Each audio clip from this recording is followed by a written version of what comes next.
Hey, fellow entrepreneur. If you are anything like the amazing women I work with daily and I get to speak, you are navigating entrepreneurship and you are on this courageous journey of facing obstacles and building a business. But let's be honest, you're actually building yourself because to build a business requires to build the identity that fits with that new vision, to build the mindset, the resilience, the resourcefulness, right? And after working with so many women and having constant conversations and speaking to like minded people, I get to hear the same questions again and again. There's been this pattern of frequently asked questions. When I get into a conversation, when I have a discovery call, or when I go to a networking event, women often ask me these questions. And I thought, do you know what? I'll put a list of those questions, the 20 frequent asked questions when it comes to entrepreneurship. What does it take? What's the journey like? What are the kind of challenges and the frequently asked questions women ask themselves as they transition from an expert or maybe an employee to entrepreneur, or maybe they've already started their business but they're kind of stuck and struggling to answer those questions and getting overwhelmed with the sheer amount of information. I wanted to simplify that and share some insights with you that might help you navigate those early stages. So here it is. The first section of questions, the first 5 questions, I've put them under the mindset and identity. And these are the questions I hear again and again. How do I overcome self-doubt and imposter syndrome? See, the self-doubt and imposter syndrome comes from you stepping into something new and something that you've never done before in that shape and form as an entrepreneur. But for you to be stepping into business, that means that you're already expert in that field. It's just you've not named yourself as an entrepreneur. Previously, you've called yourself something else, but you have the skills and the talent. And this is where women get stuck in that repetitive mode of learning, and they're wanting to do more and more just to prove that they're smart enough, that they're good enough, and to overcome the self-doubt and the imposter syndrome.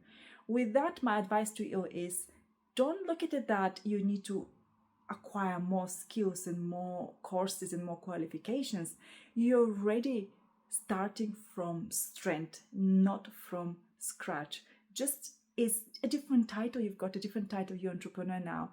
And just by shifting that focus like that, you realize that you already have so much skills and knowledge and you're sitting on a mountain of value. It's just not been positioned and packaged in the way that you are doing it now. Second common question in mindset and identity is, what if I fail? Let me tell you a secret. Failure is inevitable.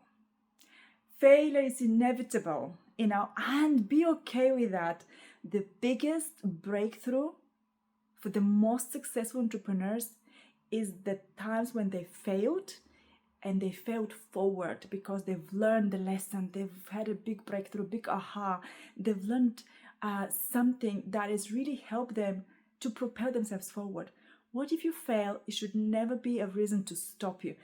Failure actually becomes a green light for you. And if you adopt that mindset, you open the doors for success. It truly is just a shift of mindset, and it allows your nervous system to be open to exploration, to be open for feedback, and to be open to learning. Third question in mindset and identity is, how do I know I'm really ready? You'll never be ready. The truth is that when you start something new, you don't know what you're starting in fully. You don't know the how, the steps. The only thing that you should really know is why you're starting it. What is the reason for that? What is the calling? What is the big vision? And as long as you have that ignited vision and purpose and passion, that becomes your mission, that becomes your fuel, that becomes your driver forward.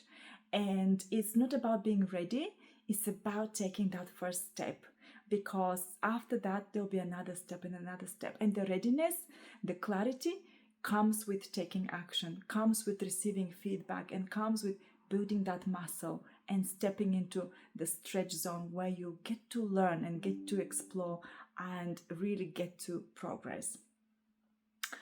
What if people don't take me seriously? Or what if people don't believe in me? That's a question I get asked so many times. Some of my clients say, oh, my husband doesn't believe in me, or so-and-so doesn't believe in me. And I always tell them, it's not their business to believe in your business. As long as you believe in yourself, in the vision, in the mission, in the value of what you're doing or you want to do, this is the grounding, this is the foundation for your success. So at first, it will feel daunting, it will feel questionable. Is this new thing valid? And guess what? That's absolutely normal, because you'll be doing a lot of testing. You'll be testing the idea, the concept of your business. Even if you started and if you've been in business for months, often takes that getting the feedback and retweaking and pivoting. The biggest companies, the most successful companies, have pivoted their business. They started at something else, and 6 months later, a couple of years later even, they've pivoted because the market gave them the feedback, or they failed at something that maybe they needed to change their services, and they're super successful, not because they didn't have the obstacles, but because they faced the challenge of failure or feedback from the market. And last question in the mindset and identity is, how do I stay motivated when things get hard? Well, that actually links back to the previous question. Staying motivated is tough because you need to self-manage yourself, your time, your energy, the motivation. But to tap into the natural, organic flow of motivation is truly by having a compelling why, a big enough vision that is your passion, your purpose, your calling. Often people get into a business just because, let's say, it's a business that currently is trendy, or something that they see is easy, or someone else is marketing to them and they buy into that. If you get into business just for the sake of making money and you tap into someone else's motivation, sooner or later when you face challenges, your motivation will run out, because you don't have the core motivation, the core big why in your belly, and that is really, really crucial for success. So here they are, the 5 common questions that often trap entrepreneurs at their first stages when they're navigating the shift of mindset and the shift of identity. And I hope this has been useful to you, and if it is, give it a like, give it a share, and I'll look forward to sharing the next series of the next 5 most common questions.